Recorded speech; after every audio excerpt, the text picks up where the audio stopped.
প্রিয় দর্শক, শুরু করছি আমাদের সাপ্তাহিক আয়োজন যে কথা কেউ বলেনি। আমরা আজ কথা বলবো দ্রোহের জুলাই নিয়ে।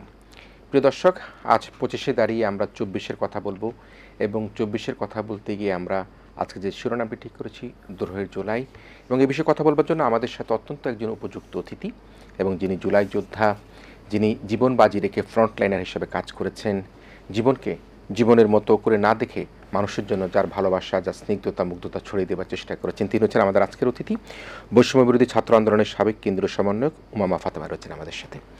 উমামা, আপনাকে স্বাগত জানাই আজকের আয়োজনে আমাদের সাথে যুক্ত হবার জন্য। আমরা সবই দেখেছি, সব কিন্তু দৃশ্যপটে আমাদের সামনে ভেসে উঠছে। উমামারা কীভাবে মিছিল নিয়ে যাচ্ছে, কিভাবে রাতে হলের গেট ভেঙে সেই পুলিশের ব্যারিকেডকে অতিক্রম করে উমামারা রাস্তার মধ্যে সেই ফ্যাসিস্ট সরকারের বিরুদ্ধে আন্দোলন করেছে। আমরা দ্রোহের জুলাই যদি বলতে চাই তাহলে কিন্তু আমরা 24-কে যদি মনে করি, 25-এ এসে এখন প্রায় 1 বছর হতে যাচ্ছে, কয়েকদিন হয়তো বাকি আছে। আমরা এই জুলাইটাকে, যেটি 24-এ হয়েছিল, যদি ফিরে দেখি, আমরা আমাদের ফিরে দেখা জুলাইটাকে আপনি কিভাবে বিশ্লেষণ করবেন? জুলাই আজকে যদিও সত্যি বলতে মনে হয় না যে প্রায় 1 বছর চলে গেছে, তবে অনেক বেশি ঘটনাবহুল একটা বছর বাংলাদেশের ইতিহাসে। সেই জায়গা থেকে আমাদের জন্য তো মনে হচ্ছে প্রতি মুহূর্তে কোনো না কোনো ঘটনার মধ্যেই ছিলাম। তাই জুলাই থেকে যে আরেকটা জুলাই এসে পদার্পণ করেছি সেটা মনেই হচ্ছে না। মনে হচ্ছে ওই একই জুলাই একটা কন্টিনিউয়েশন এখনো পর্যন্ত চলছে। এই সময়টাতে মনে হয় যে অনেকগুলো ঘটনা আসলে এই সময়ের মাঝে ঘটে গেছে এবং খুবই একটার পর একটা ঘটনা আমার আসলে স্মরণেও নেই যে আসলে কত কিছু এর মধ্যে ফেস করতে হয়েছে আমাদের সবাইকে। এবং জাতি হিসেবেই, শুধুমাত্র আমরা ব্যক্তি না, জাতি হিসেবেই আসলে আমরা এতটা পরিবর্তনের মধ্যে দিয়ে গিয়েছি এই জুলাই থেকে আরেক জুলাই। অভূতপূর্ব ব্যাপার সত্যি বলতে। তবে আমি এটাই বলবো যে বাংলাদেশের জনগণ, আমরা যেভাবে করে 17 বছর শেখ হাসিনার সময়ে জনগণ অনেক সময় বলতো যে এই শেখ হাসিনাকে ফেলতে হলে আসলে একটা মানুষই পারবে শেখ হাসিনাকে ফেলতে, কোনো রাজনৈতিক সংগঠনের পক্ষে সম্ভব না। মানে এই শেখ হাসিনাকে ফেলতে হলে একটা অভ্যুত্থানই দরকার। তো এই যে একটা মানে মানুষের মধ্যে কিন্তু এই বিষয়টা ছিল শেখ হাসিনার 17 বছর, যে আসলে একটা অভ্যুত্থানের মধ্য দিয়ে শেখ হাসিনার পতন হবে। এবং জুলাই এবং যখন শ্রীলঙ্কার গণঅভ্যুত্থান আমরা দেখছিলাম 2022 সালে, সেই গণঅভ্যুত্থানের সময় কিন্তু আমরা কিছুটা কল্পনায় ওই দৃশ্যটা চিত্রায়ন করতাম যে কিভাবে শেখ হাসিনা একসময় পালিয়ে যাবে এবং আমরা গণভবনে চলে আসব। এই যে প্রেসিডেন্সিয়াল প্যালেসকে আমরা গণভবন হিসেবে চিন্তা করতাম। সো সেই একই ঘটনার কন্টিনিউয়েশন যখন আমরা দেখছি জুলাই মাসে আমাদের যে কল্পনা, সে কল্পনাটার এক ধরনের একটা বাস্তব রূপায়ণ হচ্ছে। সত্যি বলতে ওই সময়গুলোতে কেন যে কিছুই মনে হয়নি। 17 বছর মানে বছরের পর বছর শেখ হাসিনার এগেনস্টে ফাইট করেছি আমরা। রাজনৈতিক সংগঠনগুলোর কথা যদি বলি, এখানে তো প্রচুর রাজনৈতিক নিপীড়ন হয়েছে বিরোধী সংগঠনগুলোর উপর। আমরা তো দীর্ঘদিন ধরে একটা সংগ্রামের মধ্যে থাকতে হয়েছে। তো এক পর্যায়ে মনে হয়েছিল হয়তো হবে না, পরবর্তী কোনো জেনারেশন এসে হাল ধরবে। কিন্তু যখন জুলাই মাসে আমরা এই মুহূর্তগুলোর মধ্যে যাচ্ছি, প্রতি মুহূর্তে মনে হচ্ছে যে ও আচ্ছা, তাহলে আমরা কল্পনায় যে সময়গুলো চিন্তা করতাম, হলের গেট থেকে বের হয়ে আসা, এই মুহূর্তগুলো আসলে এমন হয়, মুহূর্তগুলো অনুভূতিগুলো আসলে এমন হয়। মানে আমি নিজেকে অনেকবারই হয়েছে, আমরা নিজেদের মধ্যে কথা বলতাম আন্দোলন করার সময় যে ও আচ্ছা, আমরা যে টিভিতে দেখতাম মুহূর্তগুলো আসলে এমন হইতো।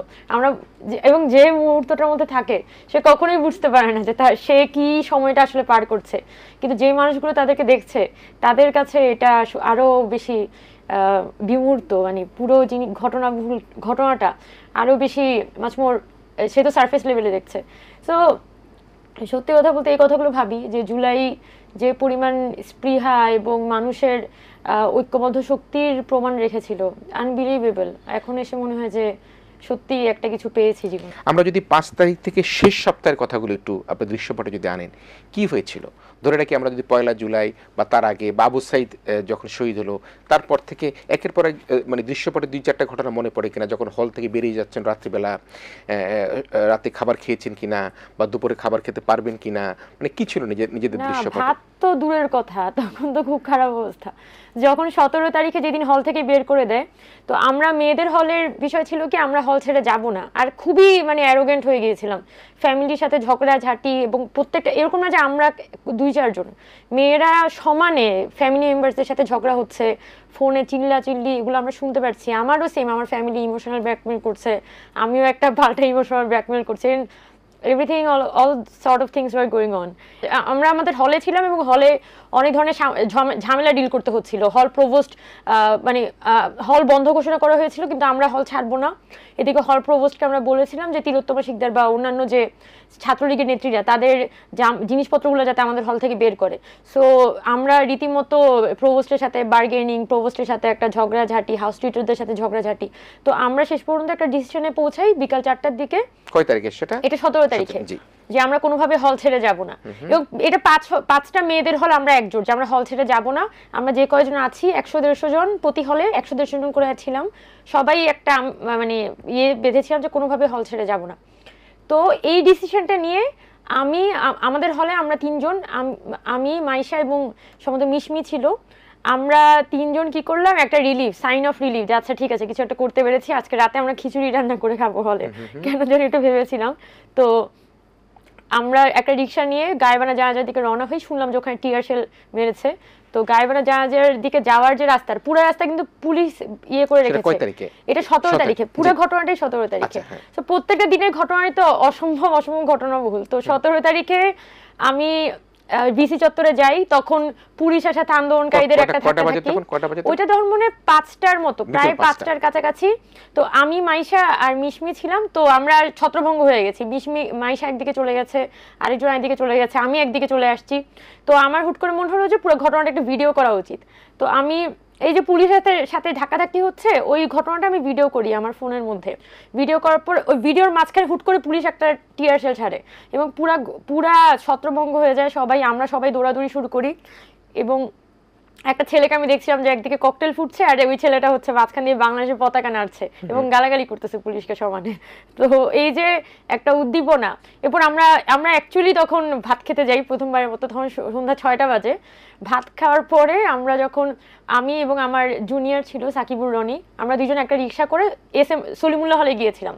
সলিমুল্লাহ হলে যাওয়ার কারণ ছিল, আমরা 15 তারিখ যখন মেয়েদের উপর হামলা হয় ফুলার রোডে, হামলা হওয়ার সময় আমাদের সুফিয়া কামাল হলের যে হ্যান্ড মাইকটা, সেই হ্যান্ড মাইকটা আমাদের হলের একজন মেয়ে রুকু আক্তার, সে সলিমুল্লাহ হলের স্টাফ কোয়ার্টারে রেখে চলে আসছিল। তো আমি এবং রনি আমরা গিয়েছিলাম ওই মাইকটা আনার জন্য, এবং সলিমুল্লাহ হলে গিয়ে আমরা দেখি যে ছেলেরা একজন জিনিসপত্রগুলো নিয়ে বের হয়ে যাচ্ছে, এবং আমার মানে প্রায় চোখে পানি চলে আসছিল যে ছেলেরা পর্যন্ত কান্না করছিল। এত ভয়াবহ এক একজনের বিধ্বস্ত চেহারা, জামা কাপড় কিছু ঠিক মতো বাঁধেনি, ব্যাগগুলা রীতিমতো অর্ধেক চেইন খোলা, ব্যাগের মানে ইয়ে খোলা, মানে থাকে না যে ছেঁচড়ায় ব্যাগ নিয়ে যাচ্ছে, কোনো শক্তি নাই ভিতরে, ছেড়ে যেতে ইচ্ছা হচ্ছে না কিন্তু চলে যেতে হচ্ছে, এরকম কান্না করছিল আসলে, আমি চোখের সামনে দেখেছি। তো এবং প্রভোস্টরা বলছিল যে বের হয়ে যেতে হবে না, এবং আমরা তো মানে মেয়েদের হলে আমরা বলছি না আমরা তো ছেড়ে যাবো না, আমরা তো আছি, ওরা কেন যাচ্ছে, আমরা রীতিমতো হচ্ছে আমাদের অ্যাটিটিউডটা ছিল এরকম। পরে যেটা হয়, আমাদের তো ভয়াবহ অবস্থা, কান্নাকাটি করা, এক একজন হাউমাউ করে ফ্লোরের মেয়েরা, আমরা ফ্লোরে প্রচুর মেয়ে ছিলাম, 10-15 জনের উপরে আমরা মেয়েরা ছিলাম, কারণ আমরা একদম শক্ত হয়েছিলাম যে আমরা ছাড়বো না। তো আমরা যখন শুনি যে ছেড়ে দিতে হবে, এক একজন মানে কান্না করতে করতে করতে করতে একজনের খুব খারাপ অবস্থা। তখন ভাইকে কল দিই, ভাই এসে সেও বিধ্বস্ত, মানে সবাই বিধ্বস্ত। এরপর তো ইন্টারনেট শাটডাউন। পরের দিন আমরা ভেবেছিলাম মনে হয় আন্দোলন শেষ হয়ে গেছে, এখন আবার ক্যাম্পাসে আসার জন্য ওয়েট করতে হবে, ক্যাম্পাসে আসলে আমরা আবার আন্দোলন তৈরি করব। তো যেটা হয়েছিল আর কি, 11টার সময়ও তো ক্যাম্পাস বন্ধ করে দিয়েছিল। তো তখন পরের দিন তো প্রাইভেট ইউনিভার্সিটি স্টুডেন্টরা নামলো, and oh my god, I can remember যে কিভাবে তারা ফাইট করেছে। 1 আগস্টের একটা ঘটনা হয়তো আমি হালকা একটু বলতে পারি, শেখ হাসিনা যে পতন হবে, আমরা কিন্তু প্রতিদিন বের হতে পারছিলাম না। তো যেটা হচ্ছে, আমি কোথায় থাকতেন? আমি তখন আমার ভাইয়ের বাসায় ছিলাম, ভাইয়ের বাসায় আবার আব্বা আম্মা চলে আসছে। যেটা হচ্ছে যে ফ্যামিলি আসছে, আমি ফ্যামিলির সাথে এক ধরনের একটা ঝামেলা হচ্ছে, সব ছেলে মেয়ের যেটা হচ্ছিল আর কি। তো বাসা থেকে 1 আগস্টে বের হলাম, আমি ক্যাম্পাসে যাব, ঢাকা ইউনিভার্সিটিতে যাব। ঢাকা ইউনিভার্সিটিতে টিচার্স নেটওয়ার্কের একটা প্রোগ্রাম হবে। আবার পাবলিক এডের মোনামি ম্যামকে আগের দিন পুলিশ হ্যারেস করেছিল, তো মোনামি ম্যামের হ্যারেস করার প্রতিবাদে পাবলিক অ্যাডমিনিস্ট্রেশন ডিপার্টমেন্ট মানববন্ধন করবে, ইংরেজি ডিপার্টমেন্ট মানববন্ধন করবে। আবার আমাদের একটা জুনিয়র আমাকে কল দিয়েছিল, সে বললো যে আপু আমরা সাইকোলজি থেকে নামবো কয়েকজন, আপনি আসেন। তো আমি পরের দিন সকালবেলা রওনা দিলাম, মানে রওনা দিয়ে তো পরে হচ্ছে যখন ফার্মগেটের কাছাকাছি পৌঁছাই, মানে ফার্মগেটের এটা তো উপরে মেট্রো রেল, আমি রাস্তার এই পাশে, তো রাস্তার ওই পাশ থেকে একটা বিশাল বিশাল, মানে ওই সময় তো মনে হচ্ছে বিশাল মিছিল যাচ্ছে, 300-400 জন একটা মিছিল যাচ্ছে, পুরা লালে লাল একটা মিছিল। এবং ওই মিছিল যখন সামনে দিয়ে যাচ্ছে, আমি তো পুরা তাকিয়ে আছে, মানে আমার আশপাশে সব মানুষ জাস্ট বাজারে যাচ্ছে, অফিসে যাচ্ছে, যাই করছে তাকিয়ে আছে যে কি হচ্ছে। এবং ওখান থেকে স্লোগান হচ্ছে, সেটা 1 আগস্ট, সেখান থেকে স্লোগান হচ্ছে 1 2 3 4 শেখ হাসিনা স্বৈরাচার, 1 2 3 4 শেখ হাসিনা গদিচার। তখন আমি একটা বাইক নিয়ে আমি ক্যাম্পাসে যাই। তো ক্যাম্পাসে আমরা আবার প্রোগ্রাম করি, আমরা মিছিল, ক্যাম্পাসের যে হচ্ছিল, পুলিশ ব্যারিকেড দিয়ে রেখেছিল, তো টিচাররা তো কারফিউ না মানে ব্যারিকেড ভেঙে ক্যাম্পাসে প্রবেশ করে। তো আমরা ক্যাম্পাসে গিয়ে সেম ক্যাম্পাসের মধ্যে আমরা মিছিল করছিলাম, স্লোগান দিচ্ছিলাম। বিজিবির লোকজন ছিল ভিসির বাড়ির সামনে, সব মানুষজন ভুয়া ভুয়া স্লোগান দিচ্ছে। এবং এরপর আমরা শহীদ মিনারে যাই, সেখানে সাইমা ফেরদৌস ম্যাম ছিল। সাইমা ফেরদৌস ম্যামের যে বিখ্যাত একটা বলেছিল, উনি যে কান্না করতে করতে যে কথা বলছিলেন, এটা খুব ভাইরাল হয়, এটা কিন্তু ওই শহীদ মিনারে, আমরা সবাই ছিলাম ওখানে। তো আমরা শহীদ মিনারে যাই, শহীদ মিনার থেকে আমরা পরবর্তীতে হেঁটে ম্যামরা হচ্ছে ডিবি অফিসের দিকে যান, আর আমরা কয়েকজন কথাবার্তা বলতে থাকি আর কি। So that was the thing. যখন 1 আগস্টে কোনো কারণে ভয় লাগতো না এরকম যে গুলির মুখে, বুলেটের মুখে? আমার একটা সময় হলো হালকা পাতলা ভয় লেগেছিল যখন ইন্টারনেট শাটডাউন হচ্ছে, আর যখন ইন্টারনেট শাটডাউন চলেছে, আর নাহিদ ভাইদের প্রথমবার যখন পাওয়া যায়নি, তখন মনে হয় কিছুটা ভয় লেগেছিল। ভয় বেসিক্যালি কেটে গেছে 28 তারিখে প্রথমবারের মতো, একদমই ভয় লাগে নাই। মানে 28 তারিখে পড়তে ভয় লাগেনি? 28 তারিখে একটা ঘটনা হয়েছিল, যেদিন সম্ভবত 27 তারিখ নুসরাত আর আরিফ সোহেল ভাইকে ভোরবেলা তুলে নিয়ে যায়। তো যেটা হয়েছিল, নুসরাতের সাথে আমার ওকে তুলে নিয়ে যায় মনে হয় ভোর 4:30টার দিকে। তো 4টার দিকে আমার সাথে, আমি ওকে মেসেঞ্জারে কি কারণে মেসেজ করেছি আমি জানি না, আচ্ছা নাহিদ ভাইদের তুলে নিয়ে গেছে। তো আমি মেসেঞ্জারে ওর সাথে আমার কথা হচ্ছিল যে এখন কি করব, বলছে আমার তো ভালো লাগতেছে না, খুব অশান্তি লাগতেছে। তো আমার সাথে ওর এই ধরনের টুকটাক কনভারসেশন হচ্ছে। তো তো এইটার মধ্যে আমি 4:30 বাজে মনে হয় ঘুমাতে গিয়েছি। ঘুমাতে যাওয়ার পরে হঠাৎ করে ভোর 6টার দিকে, তখন তো অন্য একটা ফোন ইউজ করতাম, ফোন হঠাৎ করে নিভা আপু কল দিল। নিভা আপু কল দিয়ে বললো যে উমামা, নুসরাতকে তো পুলিশ ডিবি এসে তুলে নিয়ে গেছে। আমি তো শেষ, মানে আমি উঠে বসে আছি যে কি হইলো জিনিসটা। তো খুব মানে ওই সময় একটা আতঙ্ক ছিল। কিন্তু যেটা হয় যে হুট করে আমি হুট করে দুপুর 12টার দিকে আমাকে বিবিসি থেকে কল দেয়। বিবিসি থেকে কল দিয়ে বলে যে আপনি তো জানেন যে অনেকে তুলে নিয়ে গেছে। আমি বলছি হ্যাঁ আমি জানি, যে আপনার কি অবস্থা, আপনি কেমন আছেন, ওদের সাথে টুকটাক কথা হচ্ছিল। তো বলুন যে আপনি আমাদেরকে একটা ইন্টারভিউ দেন। তখন কিন্তু একটা ইন্টারভিউ দেওয়া ইট ওয়াজ এ ভেরি ডিফিকাল্ট থিং। তো আমি অনেক মানে কিছুক্ষণ মনে ভাবি যে কি দিব না, পরে বলে যে হ্যাঁ আমি ইন্টারভিউ দিব। তো ওই এরপর আমাকে বাসা থেকে কোনোভাবেই যেতে দিবে না, তো কোনোভাবেই না, এবং যুদ্ধ করতেছি রীতিমতো, বাসায় চিল্লি, মানে এতদিন এক ধরনের ইয়ে। আর যেই বাসায় শুনলো যে আমি ভিডিও ইন্টারভিউ দিতে যাব, সাথে সাথে বলছে না না না না ভিডিও ইন্টারভিউ তো দিতে পারবো না, পত্রিকায় কথা বলছো এতটুকু অ্যালাউড হয়েছে, but video interview is not allowed. আমি বলছি না আমি তো যাবো, রীতিমতো তো একটা ঝগড়া। তো আমার ভাই ঝগড়া করে সে চলে গেছে। মানে ওরও তো ওই সিচুয়েশনটা ছিল, আই ক্যান আন্ডারস্ট্যান্ড। তো আমি বাসা থেকে বের হয়ে গেছি, কোনো মতো একটা ব্যাগ নিয়ে বের হয়ে গেছি, মুখে মাস্ক পরে। এবং রাস্তার মাঝখানে আমাদের বাসার যে কাজ করে তাহের ভাই সাথে দেখা, তাহের ভাই দেখে বলছে আপনি কোথায় যাচ্ছেন, বলছে আমি ইন্টারভিউ দিতে যাচ্ছি। তো তাহের ভাই কিছু বলে নাই আমাকে, লিটারালি উনি কিছু বলে নাই, কারণ উনি জানে যে আমাকে বললে আমি একদম, আমি তো ওনার সাথে একটা কাহিনী করব। তো তাহের ভাই বলতেছে আচ্ছা ঠিক আছে, উনি বাজার করে আসতেছিলেন অ্যাকচুয়ালি।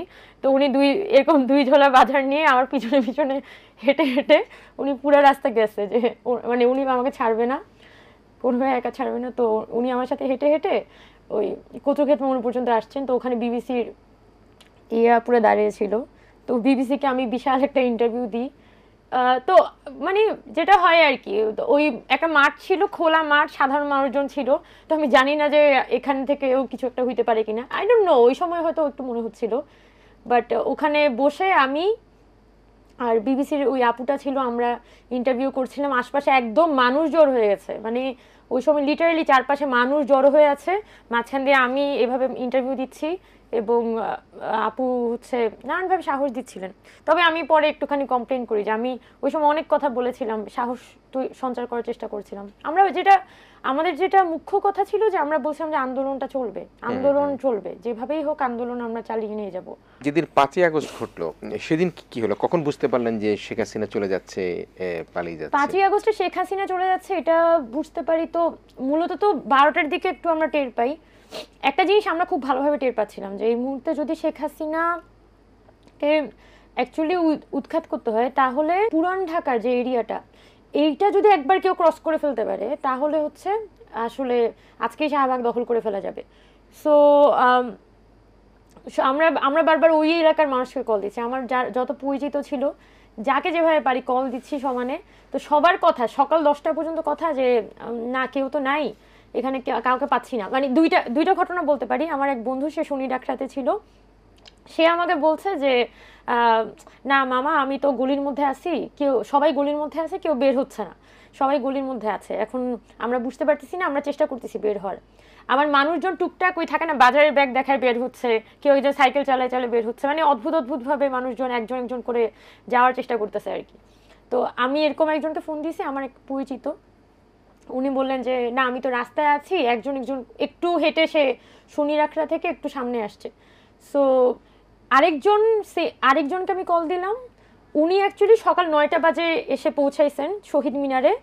ওনার আসার জার্নিটা খুবই অদ্ভুত, মানে সকাল 7টা বাজে উনি বাসা থেকে বের হয়ে গেছেন, 6:30 বা 7টার দিকে খুব ভোরে ভোরে উনি বের হয়ে গেছেন নারায়ণগঞ্জ থেকে।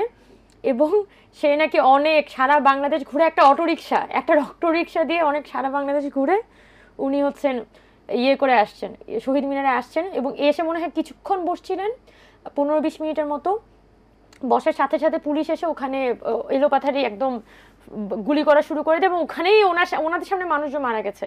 পরে ওনারা দৌড়ায় ঢাকা মেডিকেলের আরেকটা গেট দিয়ে ঢুকে, ঢাকা মেডিকেলের মানে ইয়ে যেটা ইমার্জেন্সি বিল্ডিংটাতে ঢুকেছিলেন। তো ইমার্জেন্সি বিল্ডিং সম্ভবত নতুন বিল্ডিংয়ে ঢুকার পরে ওখানে ঢাকা মেডিকেলের লোকজন তাদেরকে বের করে দেওয়ার চেষ্টা করে এবং ঢাকা মেডিকেল আশপাশে যে বিল্ডিংগুলো সেখান থেকে গুলি হচ্ছিল। সো ওনার সাথে আমাদের কথা হচ্ছে যে আপনারা কোথায় আছেন, এবং ওনারা একটা গ্রুপ ছিল, প্রায় 200-300 জনের একটা গ্রুপ ছিল। তো ওরা বলছিল যে আমরা ওয়েট করতেছি যে পুরান ঢাকার গ্রুপটা যদি আসে তাহলে আমরা এখান থেকে বের হয়ে যাব।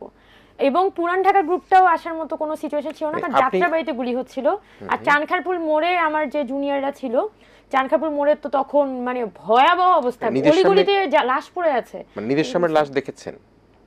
আমি 4 আগস্টে দেখেছিলাম। 4 আগস্টে তো শাহবাগে আমাদের যে প্রোগ্রামটা হয়েছিল, 3:30 বাজে নাহিদ ভাই আসছে, আমরা প্রোগ্রাম ঘোষণা করা হলো। এরপর 4টার দিকে আমি রওনা দিই বাসা থেকে, কারণ আমাদের প্রবাসী বাংলাদেশিদের সাথে একটা মিটিং ছিল সন্ধ্যা 7টায়। তো আমার হিসাব ছিল সন্ধ্যা 7টার আগে আমার পৌঁছাতে হবে যে কোনোভাবে হোক। সো 4টার দিকে আমি বের হয়েছিলাম ওখান থেকে। এবং একটা আঙ্কেল ছিল, আমি আর একটা আঙ্কেল, ওই আঙ্কেলও আমাকে চিনে না, আমি ওই আঙ্কেলকে চিনি না, বাট উনিও মিরপুর যাবেন, আমিও মিরপুর যাব। আমরা দুইজন তখন হেঁটে হেঁটে বেশ কয়েকটা মোড় পাড়ি দিলাম। পরিবাগ মোড়, ওখানেও গুলি হচ্ছিল, বাংলা মোটর, এরপর কামরান বাজার মোড়। সো পরিবাগ মোড়ে এই প্রত্যেকটা এরিয়াতে কিন্তু মোটামুটি গোলাগুলি, এবং কিছুক্ষণ আগে পরিবাগ মোড়ে তার একটু আগে গুলি হয়েছে। সো আন্দোলনকারীরা জায়গাটা দখল করেছিল, মোড়টা দখল করেছিল, কামরান বাজারটাও আন্দোলনকারীরা দখল করেছিল। এবং আমরা খোঁজ নিতে যাচ্ছি যে আসলে কত দূর যাওয়া যাবে সামনে হেঁটে। তো বলছেন সামনে পুলিশ আর ছাত্রলীগ আছে, তবে আপনারা যেতে পারবেন।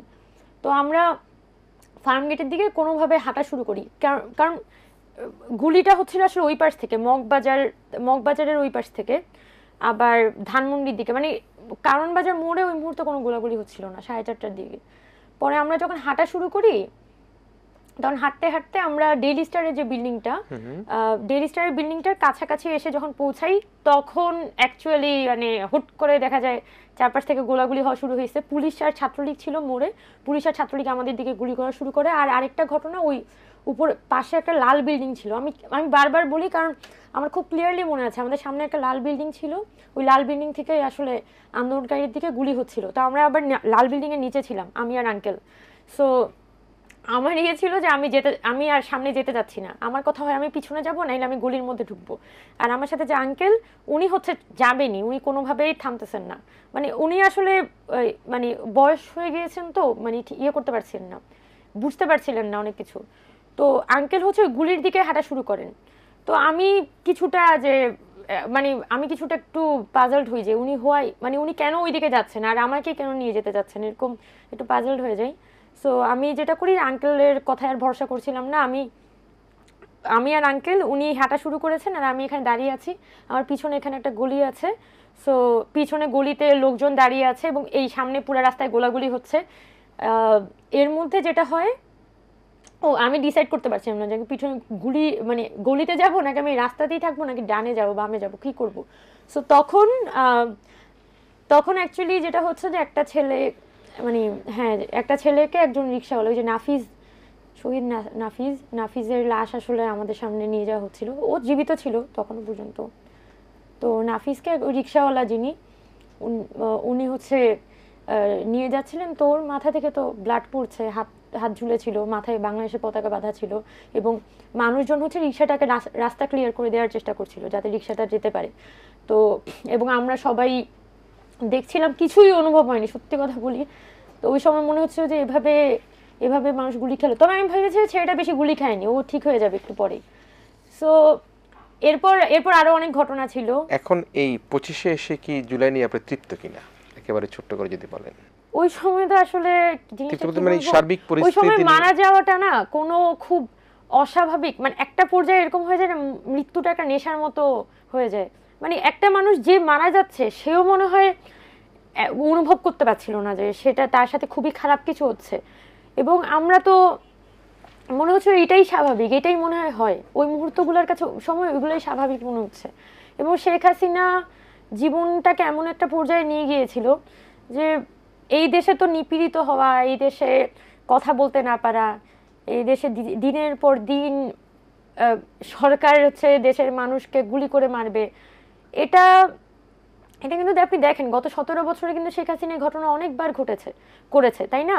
বিডিআর বিদ্রোহের কথা ধরতে পারেন, পিলখানা হত্যাকাণ্ডের মতো একটা ঘটনা, শাপলা চত্বরের হত্যাকাণ্ড ধরতে পারেন, বা পরবর্তী সময়ে যখন ওই যে নারায়ণগঞ্জে 7 মার্ডার হয়েছিল, আপনার হয়তো মনে আছে। তারপর মোশতাককে উইদাউট এনি চার্জ তাকে নিয়ে 7 মাস ধরে জেলে ফেলে রাখলো, এরপর মোশতাক আহমেদ ওইখানে হাজতে থেকে উনি হার্ট অ্যাটাক করে মারা গেলেন। এবং খাদিজার কথা আপনাদের মনে আছে, 1.5 বছর সে উইদাউট এনি চার্জ, মানে কোনো কারণ ছাড়া সে 57 ধারাতে তখন ডিএসএ তে সে জেল খাটতে হয়। সো এই যে মানুষের জীবনটা কিন্তু শেখ হাসিনা অনেক বছর ধরে এটাই করেছে মানুষের সাথে, যে পরিমাণ মানুষকে তারা গুম করেছে। কিন্তু সমস্যা হয়ে গেছে কি, আমরা না ম্যাসিভ আকারে একদম চোখের সামনে আঙ্গুল দিয়ে না দেখালে না আমরা কিছু বুঝতে পারি না। ও 17 বছর এই কাজগুলো করেছে, কিন্তু এক এক সময় এক এক মানুষের সাথে করেছে, এবং যার সাথে করেছে সেটাগুলোকে নানানভাবে জাস্টিফাই করার চেষ্টা করেছে, এবং সাধারণ মানুষ তো তখন মুখ ফুটে কিছু বলার সাহস করেনি। এবং সবারই কথা যে আমি যতক্ষণ ভালো আছি, আমার পরিবার, আমার আত্মীয় স্বজন, এগুলো নিয়ে আমি যতদিন ভালো আছি ততক্ষণ পর্যন্ত আমি শান্তি, বাকি কাকে মেরে ফেললো, কাকে কেটে ফেললো, আই ডোন্ট কেয়ার, এরকম একটা কিন্তু স্বার্থপরতা আমাদের দেশের জনগণও কিন্তু দেখিয়েছে। এই যে আমাদের যে জেনারেশন বা আমাদের যারা জুনিয়ররা, যারা ক্লাস 10-এ পড়ে, 12-এ পড়ে, বা দেখা যাচ্ছে আমাদের যে শ্রমিক গোষ্ঠীরা যারা হকারি করে, যে মানুষগুলো পথশিশুরা, দেখেন এখানে জীবনগুলো মূলত দিয়েছে কারা? এই মানুষগুলাই, যারা একদমই একটা হচ্ছে ছাত্র কিন্তু অত খুব সচ্ছল পরিবার থেকে বিলং করে না, এরকম মানুষ আছে বেশিরভাগ। ইভেন শ্রমিকরা অনেক বেশি জীবন দিয়েছে। আমাদের যারা দেখা যায় রাস্তায় হকারি করতো, পথশিশু, তারা জীবন দিয়েছে। সো 24-এ এসেও কিন্তু দেখা গেছে যে মানুষগুলা, আমরা বলি না যে মানে এই যে আমরা দীর্ঘদিন আসলে চোখ মুখ নাক বন্ধ করেছিলাম, এটার ফলশ্রুতিতে কি হয়েছে যে আবু সাইদ 16 তারিখে তাকে জীবন দিতে হইলো, বা আপনি 18 তারিখে ইয়ের কথা ধরেন, মীর মুগ্ধের কথা ধরেন। মীর মুগ্ধ আমাদের ব্যাচে ছিল 18 সেশনে খুলনা বিশ্ববিদ্যালয়ের। সো হি ওয়াজ লাইক মানে খুবই চিল এবং ফ্রিল্যান্সার ছিল, এরকম জীবন কাটাচ্ছিল। এই অবস্থা থেকে এই ছেলে এসে তার জীবনটা দেশের জন্য দিয়ে দিল। এরপরে সবার চোখ খুললো যে ওকে মানে শেখ হাসিনা যা করছে ওটা ঠিক করছে না। তো কেন এই 1000 মানুষকে জীবন দিতে হবে? আমি তো আজ পর্যন্ত আসলে উত্তরটা খুঁজে পাই না। মানে শেখ হাসিনা কেন এই পর্যায়ে এসে পৌঁছাইলো? ওই তো ওই যে উৎসগুলো যদি আমরা খুঁজে বের করতে না পারি এবং ওগুলো যদি সমাধান করতে না পারি, আমার মনে হয় যে দেশটা আবার ওই একই প্যাটার্নের মধ্যে আস্তে আস্তে ঢুকে যাবে। তো জুলাইকে আজকে এসে কতটুকু পেলাম কতটুকু পেলাম না, এই আলাপগুলো আমার কাছে অনেক মানে অনর্থক মনে হয়, অনেক সময় অনেক অনর্থক মনে হয়। কারণ জুলাই যে পর্যায়ে এসে আমরা জুলাই এসে পৌঁছেছিলাম সেটা তো একটা 17 বছরের নির্যাতন নিপীড়নের ফলাফল, তাই না? তো এই নির্যাতন নিপীড়নের একটা পিক আমরা দেখেছি জুলাই মাসে, কিন্তু 17 বছর তো এটা হয়েছে। ওই সিস্টেম যদি আমরা পরিবর্তন করতে না পারি এবং সমস্যাগুলোকে আইডেন্টিফাই করে, আমাদের একটা বড় সমস্যা হচ্ছে আমরা সমস্যাগুলোকেই পর্যাপ্তভাবে আইডেন্টিফাই করতে পারছি না। একটা গোষ্ঠী বলে এটা সমস্যা, এটা অমুক বলে যে এটা দিলে হয়ে যাবে, তমুক বলে যে ওইটা দিলে দেশ ঠিক হয়ে যাবে।